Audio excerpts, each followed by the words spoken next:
Welcome to Conversations with Anne Elizabeth, the podcast inspired by my book, I'm a Registered Dietitian, Now What?, where I have the absolute joy to sit back, relax, and have a conversation about nutrition with a variety of people who share their personal story of passion and purpose, especially registered dietitians. Today's conversation is with Stephanie Dorfman, a registered dietitian who found a passion for dietetics through being an athlete herself and cooking with her family. Stephanie and I connected through the best dietetics practice group, Nutrition Entrepreneurs, and after connecting, I knew I wanted to learn more about her journey so far. Stephanie grew up an athlete and loved cooking with her family, which led her to one of the easiest decisions she has made, becoming a registered dietitian. She is thriving and truly enjoying working for a food service company, which lends to a lot of opportunity and variety in her job, all the while carrying a strong passion for sports nutrition. Please enjoy my conversation with Stephanie. Well, I'm excited to talk to you. I know that we met through the Nutrition Entrepreneurs, DPG, and I'm excited because I get to learn something about someone I don't even know anything about. So that's what's the best part about this podcast. So I always start out with my guest, and I'd like to know kind of how you got into dietetics. How did you realize that was something you wanted to be when you grew up? Yeah, so it's actually kind of funny because I'm a pretty indecisive person to start out with. So I thought going to college, it was going to be hard for me to pick a major and something to study, but it actually came very easily that I wanted to study something in the world of nutrition, dietetics. I went to the University of Maryland and went in as a nutrition major, and then found out that the nutrition majors typically went pre-med. So I suddenly switched to dietetics because I definitely did not want to be pre-med, even though dietetics is basically pre-med minus like a few classes anyway. Totally. But the end result was what I was looking for. So I grew up with a pretty athletic family. So I've always been into sports. I grew up coaching and doing gymnastics and also softball and soccer. And I just liked being active. So I thought I'd be able to combine my love for that and also being in the kitchen and cooking with my family and everything kind of all in one, and studying food and nutrition, and who doesn't like food. So it's nice to get to do that all in one. Absolutely. So that's kind of indecisive, like just making major life decisions or just little decisions? I think actually now that you say it, it's probably more of like the little decisions, like what flavor ice cream do I want when I'm at the ice cream store, or what should I wear tomorrow, or what should I take for lunch? But I guess the bigger life decisions, I'm a little bit better at making a decision, but it was a surprise to me that I knew that I looked for schools that had nutrition programs in them. So are you from the Maryland area then? I'm not actually. I grew up in Westchester, New York. But I figured Maryland was far enough away where I could still drive and come back for a weekend if needed, but also, are close enough to be able to do that, but also far enough away where I could start being more independent and living my life down there and stuff like that. So are you there now currently? No, I came back to New York after I graduated. I know I applied to a few dietetic internships in the Maryland, like DC area, because a lot of my friends were staying. So I would have been happy down there also, but also applied to a bunch of things in New York and ended up getting placed at LIU Post, which was awesome. And I got to be closer to my family because my whole family is in New York. So that was really nice. So tell me about your internship then, because I've never heard of this internship space. So share more about that with me. Yeah. So it's Long Island University, the CW Post campus. So it's out on the island. And I was commuting from Westchester. So that was exciting because it's over a bridge and, some traffic. And yeah, it was fun. But the internship director I had was absolutely incredible. And she, kind of plots out where you're going to do your rotations according to geography and stuff. So she actually got me my clinical rotation in New Rochelle, which is where I was living in Westchester. So that was awesome. Nice. But yeah, so this was my first choice internship. I loved it because it had a health and wellness program part of it. So there were 20 interns accepted, and 2 or 4 interns, 2 each semester, got the health and wellness concentration. And then the other ones were medical nutrition therapy. And the health and wellness concentration allowed you to work on the LIU Post campus for about 3 months as their campus dietitian. So you were kind of like your own, it was kind of like your own nutrition business on campus, and you got to like kind of find students as your clients and kind of counsel them in your own way and start really recognizing what it's like to be that like entrepreneur and get that kind of itch for it. So, and you got to work with all the sports teams and the athletes and do a lot of that cool stuff, which was my biggest interest. So that was like a good chunk of my internship, which I loved. That sounds amazing. Like that sounds like a lot of responsibility though, too. Yeah, it was interesting because it was my first rotation in the internship. So I didn't, so it was literally like, you just get right on started, right off the bat. But my preceptor was my internship director, and she is such an idol to me. Like she's so incredible. She's not the director anymore, but she was just an amazing person. So she helped us kind of start off. And of course you have like your checklist of things you have to get done, certain assignments, like certain meal plans that you had to create, certain presentations you had to do, coaches that you could reach out to. And there were things from past interns that kind of get passed down to you. And it's combined with like a food service aspect too. So we did some stuff in the cafeteria on campus and worked with them there too, and made bulletin boards. And so it was a lot of like the creative side of nutrition, which was cool because I went into the internship a little, nervous for the clinical stuff because I had some experience in undergrad, but definitely wasn't my ultimate goal. I think I went in with an open mind, but kind of knew that clinical wasn't going to be for me. So this rotation was fun to start out with and get kind of like the different side of dietetics first. I love the college campus aspect. I think that's such an untapped market for dietitians to really make an impact.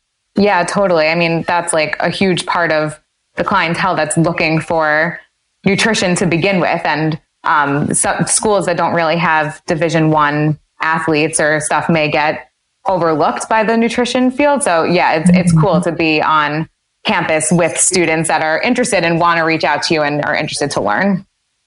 Well, and I don't know about you. Well, and I guess like I was probably a really bad dietetics student because I didn't really think about food that much. And I think when I did start thinking about food, it's only because of the classes I was taking. And then it's like, I feel like a lot of college students they start to kind of take some ownership for their nutrition at that point in their lives. So I think there needs to be some dietetic nutrition intervention at that level. Yeah, I completely agree with that.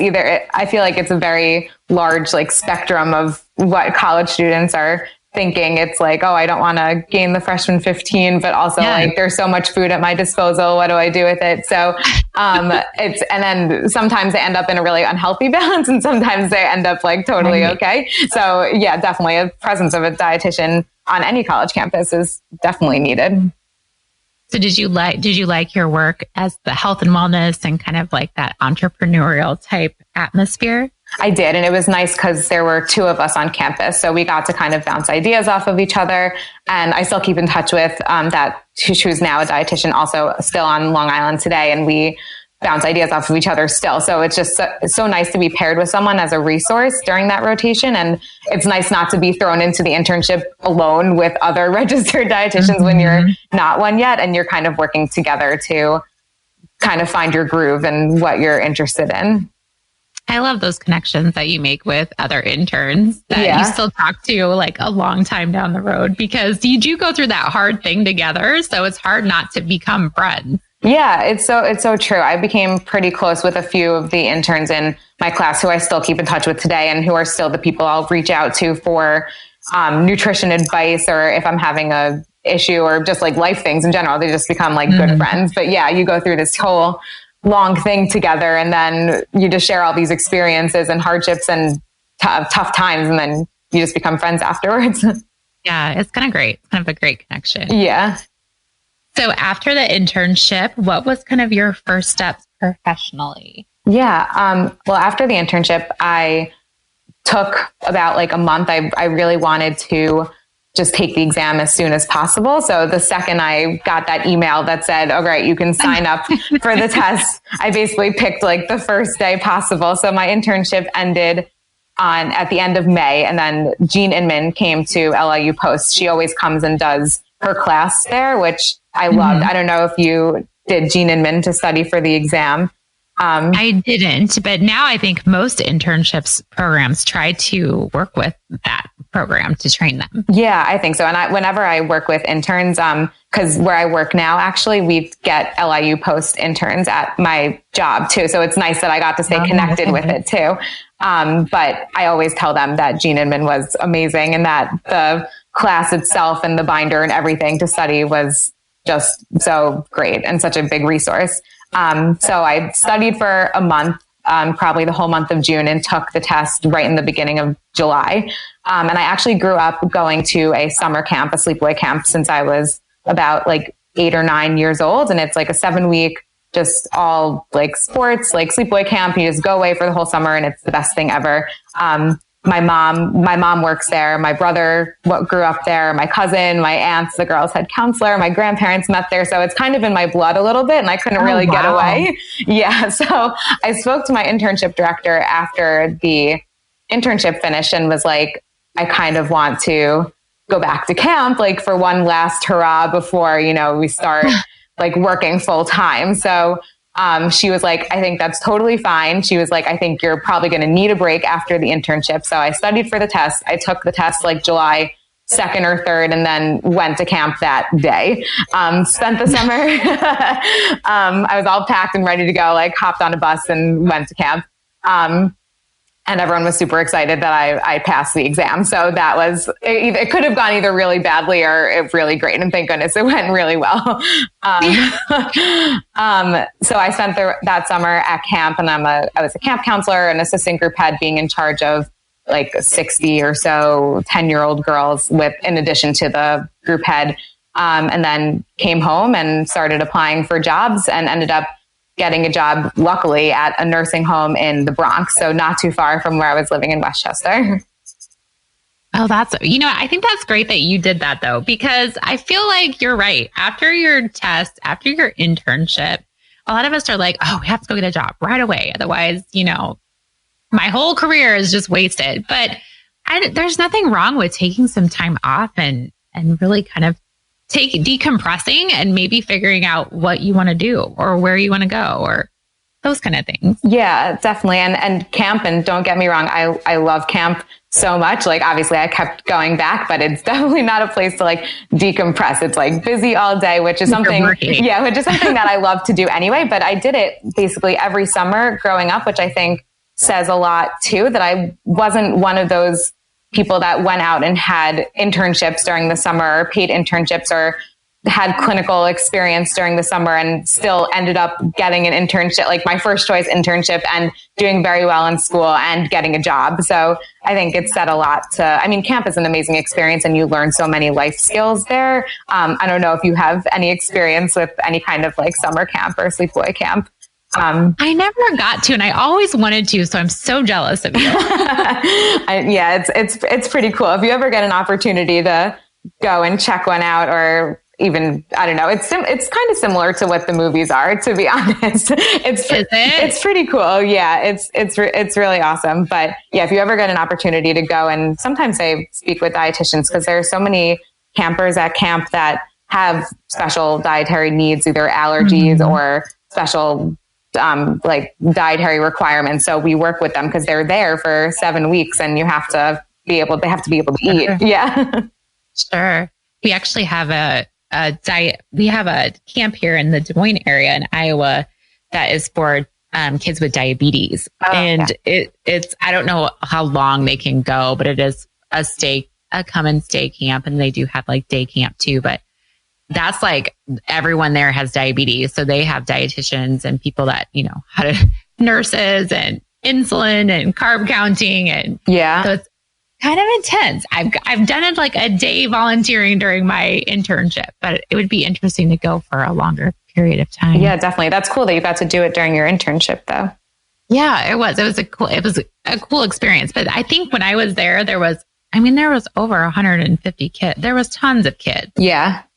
And just kids with diabetes too. It's like, whoa, like we've got kids first. They're all crazy. Yeah.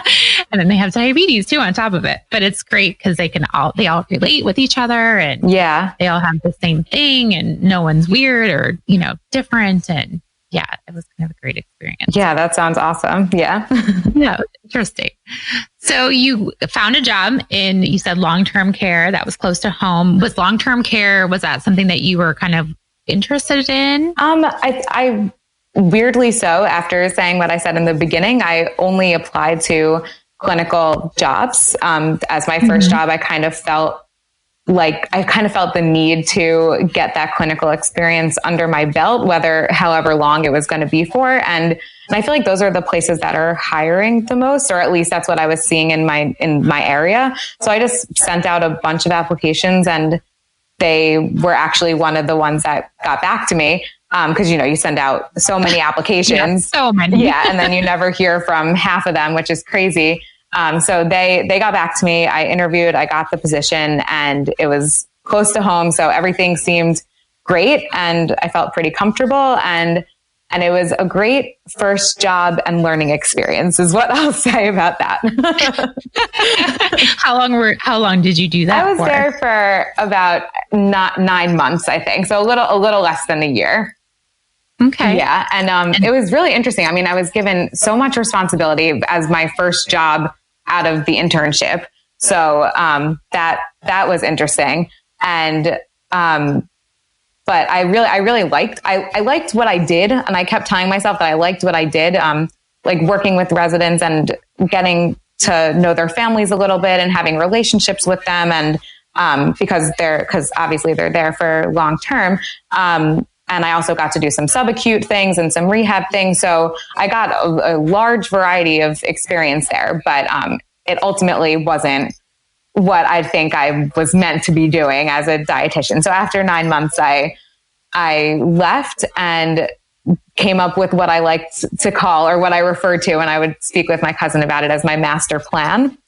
I like it. Yeah.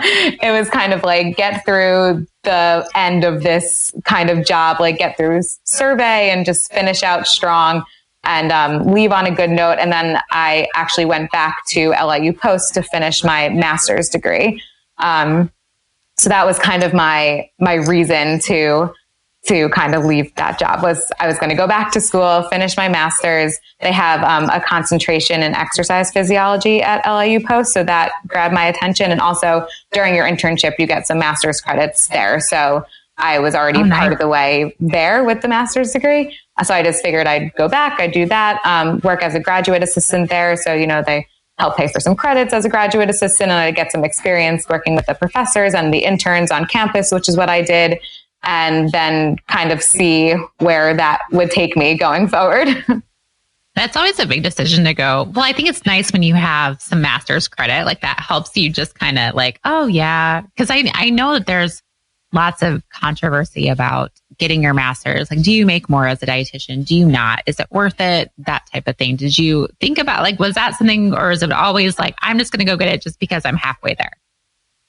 It was a little bit of both. I kind of felt like if I was going to go back to get my master's, now was the time to do it, before I got too far removed and didn't want to go back to school. I was only a year out of the internship. So, it was easier for me to think about studying and taking exams again.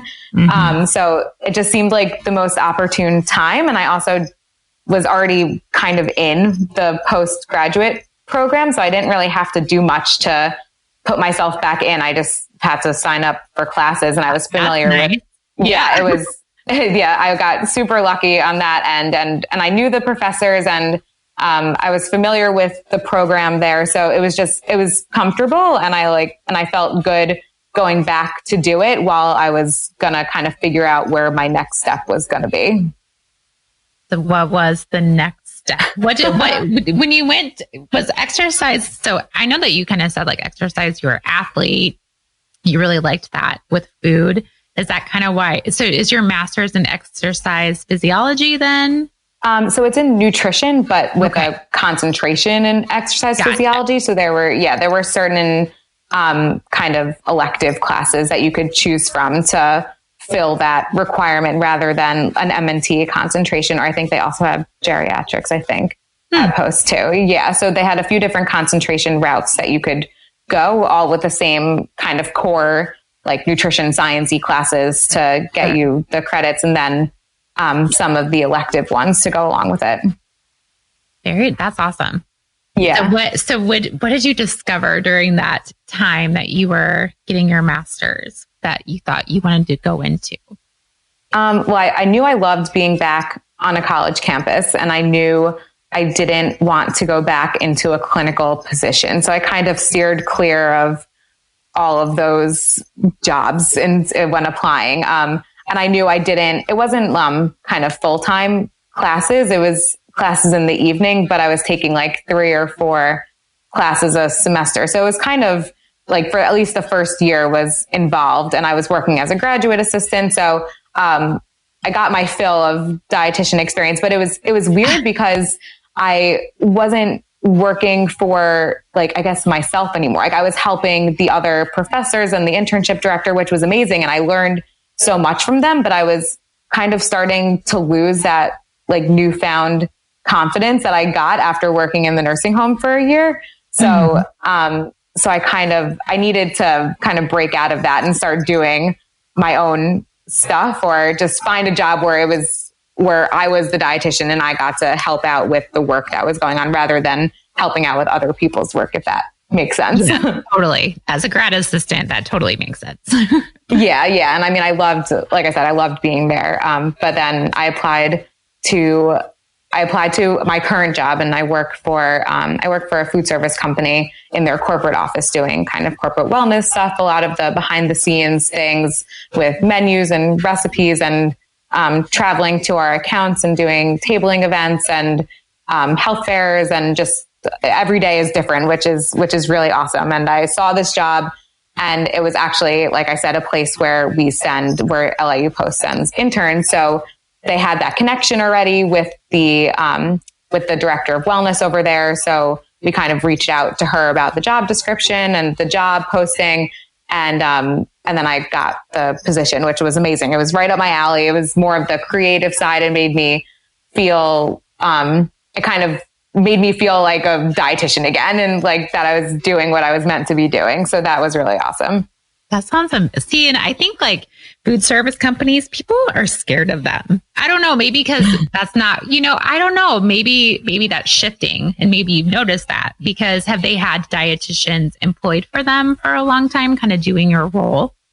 Yeah, I think so. Cause there's a whole wellness department, in our company. So, they would create newsletters for the company. They would kind of maintain our like Eat Well program, which is what we like to call like how we can tag our healthier options. And then since then, with technology improving and online nutrition and databases and things, the position has kind of evolved, and we've hired other dietitians at some of our accounts to kind of either be like a campus dietitian or some kind of wellness manager at the accounts to work with clients or students. And like we were talking about, the importance of having kind of a dietitian either on the college campus or in a business account, and helping them with their needs if we provide the food service there. Does it do like businesses, college campuses?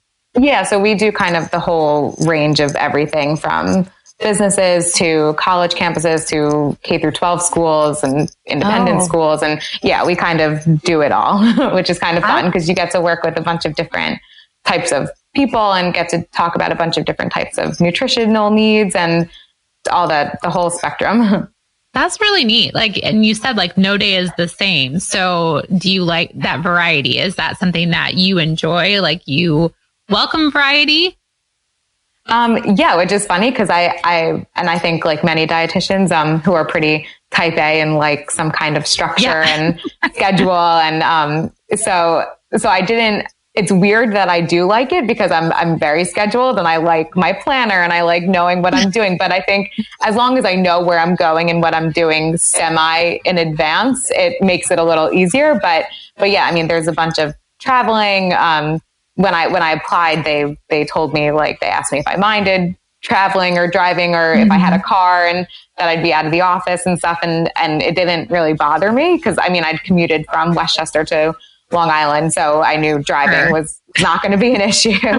But yeah, it's cool. I get to go all over for either like business development presentations or tabling events. And we have accounts, like up and down the East Coast, some in California, like all over. So it's cool to be able to go and experience nutrition life outside of New York, which is where I kind of always been.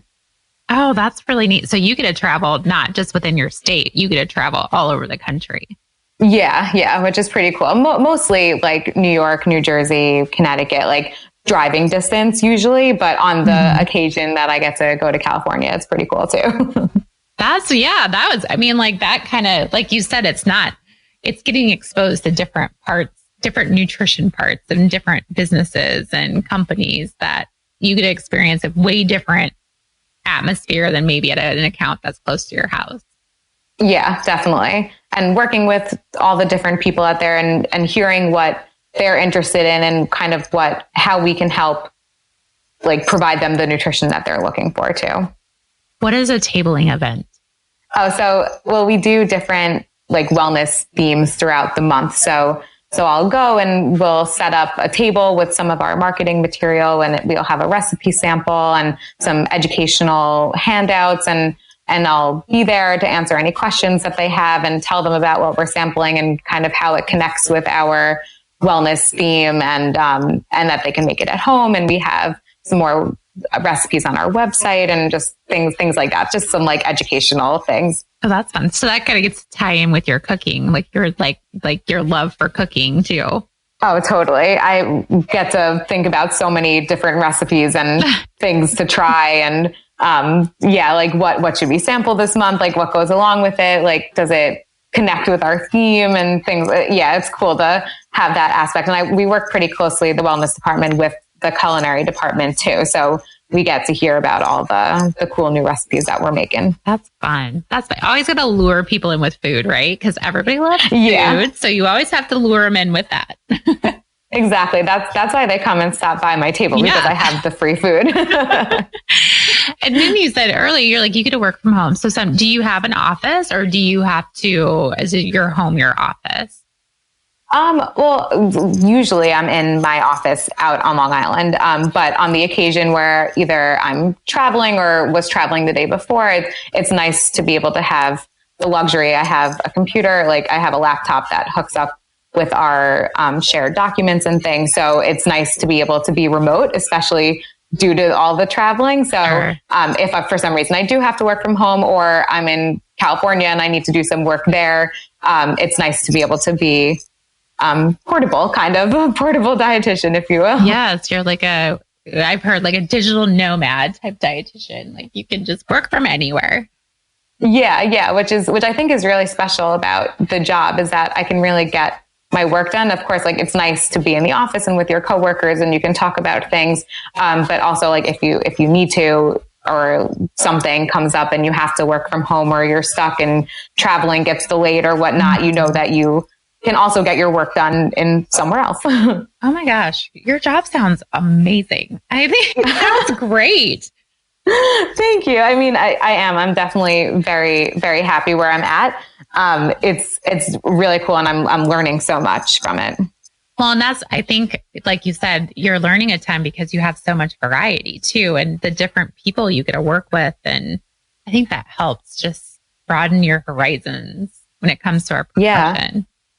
Yeah, definitely. I mean, because when you're in a clinical position, I mean, you get to work with other health professionals and doctors and stuff. But being in this corporate setting, I'm working with the marketing team and the culinary team and HR and IT and print shop, and like I'm working with like tons of just different professions, which is nice because you get to talk about nutrition a lot of the time, because that's obviously what I'm doing for the company. But you also get to talk about other aspects of the job and the company, which I think is really opening my eyes to a lot of things that I probably didn't know from my internship, which they don't really teach you in school. And like, I don't know in Maryland, you have to take a requirement for the DPD, I guess, or for dietetics was some kind of business course. So I got like 1 3-credit class of business. And so I think it's like beneficial if you look at what a lot of dietitians are doing now and starting their own businesses, and sometimes even getting like MBAs or going back and taking business classes. It would be cool to add that in, or more of it, into a curriculum too. I would agree with you, because just like the situation that you're in, you probably had no idea there was so many different entities that you'd be working with. And I think of taking more business, you kind of get more of a better feel for what a large business is about. Yeah, definitely. I mean, I think that that's probably my weakest aspect as of right now. I'm pretty comfortable with the nutritional pieces of my job, but I love being in this environment and being able just to learn so much. I think like your job is cool too, because all those different people that didn't know what a dietitian was or did, you're like being that face to them of what a dietitian does and what a dietitian is. So even like your coworkers in your same company, they're starting to get what a dietitian does. I think that's the hardest thing, is convincing your coworkers that you just don't sit in your office and eat, food all day like you do other things. But I think that helps spread the message about our profession. Yeah, definitely. I mean, I'm sure you've seen, I feel like there's like a meme or something out there where it's like what my friends think I do, what like my parents think I do, what my coworkers think I do, and then like what I actually do or whatever for like a dietitian, which is like so funny because it's kind of accurate. But yeah, you're so right that all of these people that I work with and all the different aspects of my job, start to really get to know about nutrition. And then there's a sustainability aspect to the job too. So, it's nice to be able to share that knowledge with either the account that I'm at or the people I'm working with. Yeah, I think it's such a good opportunity, because I still feel like people just don't know what dietitians do. I know, which is like, I think it's definitely getting more out there. I mean, I don't know if I'm just following all the dietitians on social media, but I hope that other people are seeing the messages too. Yes, definitely. Well, I can tell that you're very happy with your career and you're enjoying it a ton, which I'm sure totally radiates in everything you do at work, which is awesome. Is there any other parts of you as a dietitian that you're passionate about, or something that you really want to know more about? Or how we always are like these lifelong learners that keep trying to like figure out more things about our profession. Do you have anything that you are passionate about? Yeah, I think there's always been this part of me like that has been so interested in sports nutrition and working with athletes. And I did some time with the sports nutritionist at the University of Maryland, which was also an incredible experience. And there's always that part of me that wants to be back on a college campus or in some kind of like school environment working with students or student athletes. I think that that's always going to be part of me, and who knows where that itch or that want will take me. But I've always had also this long-term goal of getting the certified specialist in sports dietetics certification too, and somehow getting enough hours to sit for that exam. That's a lot of hours. You're right. I know. Isn't it like 1,500 hours? I believe it's 1,500. And another reason why I went back to get my master's is I think, unless something has changed since I last checked, but since I got my master's with a concentration in some kind of sports field, like exercise physiology, I believe it counts for like 1,000 of those hours, which is crazy. And I hope I'm not quoting that incorrectly, but that was also another reason why I was going back to school, was to kind of start building up those hours to potentially sit for the exam.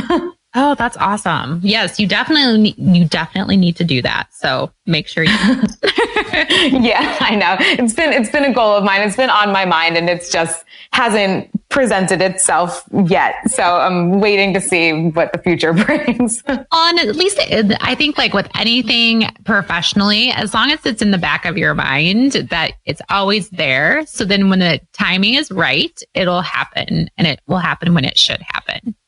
Yeah, definitely. And I've heard people, like I've listened to some episodes of your podcast and other dietitians' podcasts about either taking the exam or wanting to do it, or ways that they did get it. So I know that it's possible, and that there are people out there for me to reach out to if I have questions and things. Absolutely. And you should, because I know that like any of those specialty exams, they are intense and there's a lot of studying to do. And it's kind of like you're on your own. So you have to find someone to help you kind of navigate that.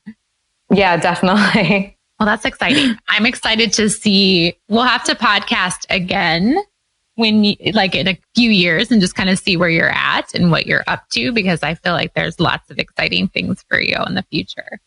Yeah, that would be fun. And I think reading your book also, and getting connected in the way that we did came at a really good time, just because it has all those kind of thought-provoking questions in it. And the quotes are like so on point too. So it was fun to read it at the time that I'm at and just thinking about some of the future things I want to do.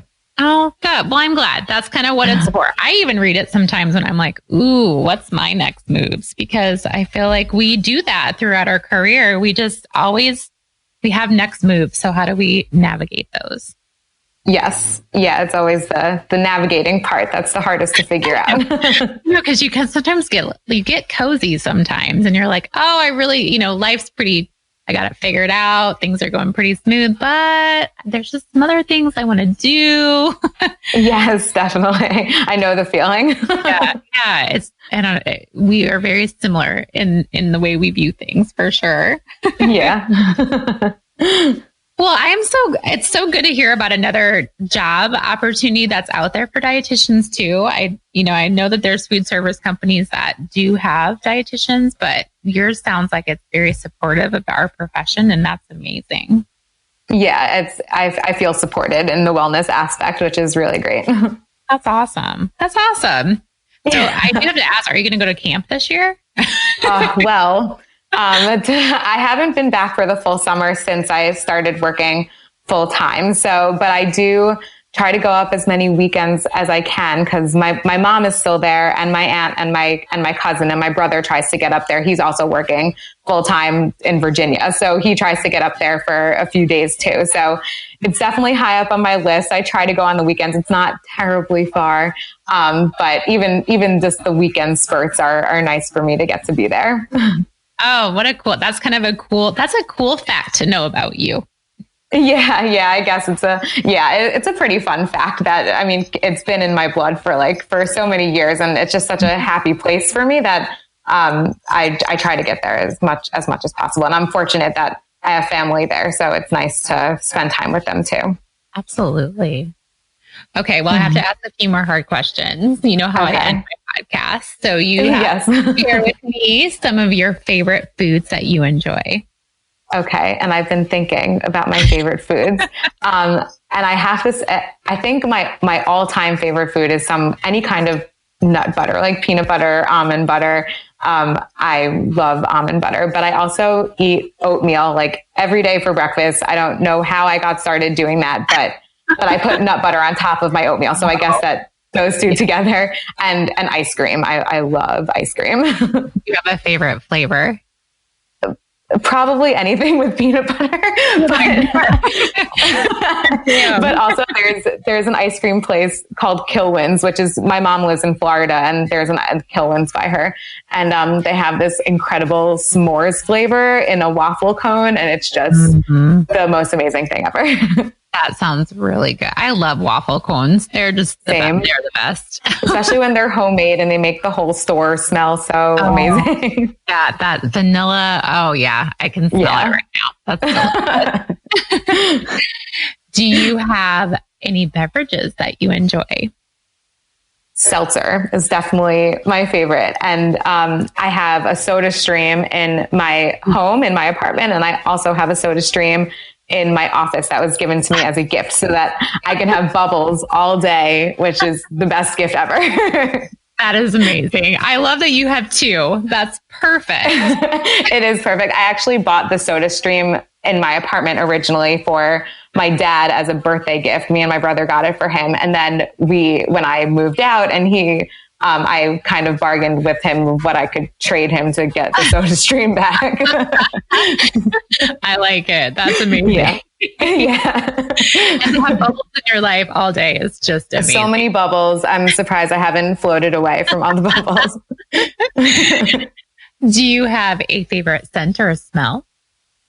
I like fresh smells, like fresh, like laundry, like it's just makes me feel really cozy and nice. Yeah, something like that. Or like fresh baked cookies. Oh, yeah, or waffle cones or like. Oh yeah. Or waffle cones. Definitely. Do you have a favorite color or colors? Blue. I gravitate towards anything blue. Granted, a lot of my clothes are kind of like black, white, or gray because, like neutral things, but anything else that I own is some kind of blue variety, which also kind of pulls back to camp because our camp colors are blue and gray. And I was a member of the blue team. So I was always pro blue. Yeah. Yeah.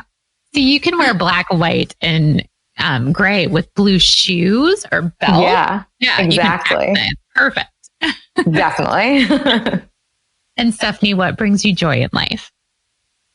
So many things, but the first thing that comes to mind is my family and friends. I definitely, if I ever need a smile on my face or any kind of joy brought into my life, they're probably the first ones I'll turn to get some happiness and laughter up in there. Aw, that's sweet. Thank God for family, right? Yes, it's so true. Yeah. It's very special. It is. And I know that there's people that don't get along with their family, but it's always nice to hear people that do. Yeah. Yeah. It's definitely like very a special relationship to have. Well, thank you so much for spending your kind of almost evening with me and sharing your story so far. And like I said, in a couple years, we'll reconnect and see what you're up to. Sounds perfect. Yeah. Thank you for having me. This has been awesome. You can tell how much Stephanie loves her job and all the opportunities she has, especially the travel. That's kind of fun. I think it's great to know there are food service companies out there that support RDs and want them to be part of their business. They see the value a dietitian can bring to their company, and I feel like we definitely need more of that in our profession. My website, AnnElizabethRD.com, is where you can read my latest Embrace the Hell Yeah blog post, as well as all my previous podcasts, show notes, and links to things we talked about during all my conversations with these great nutrition experts. My book is available to purchase on the website, and now there are 15 CEUs approved for self-study through the CDR, which you can purchase on the website as well. I hope we can connect more on social media by finding me on Instagram, Facebook, Twitter, and Pinterest at AnnElizabethRD. Remember to be great always, find the joy in each day, and to start a conversation that truly matters.